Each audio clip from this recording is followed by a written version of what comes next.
Hi! Mga kaibigan, ang mga tao ay tila nakasubscribe sa iisa o ilang tao o bagay.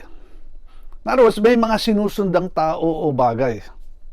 Pero pagdating sa eternal existence, ibig sabihin, doon sa buhay na walang hanggan, iisa lamang ang aking guide o sinusundan o tagapamagitan o tagapag-ugnay. At yan ay walang iba kundi ang Panginoong Hesukristo lamang. Bakit?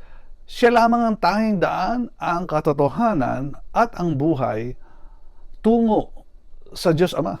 Siya lamang ang tagapag-ugnay, siya lamang ang tagapamagitan sa tao at sa Diyos Ama at wala nang iba.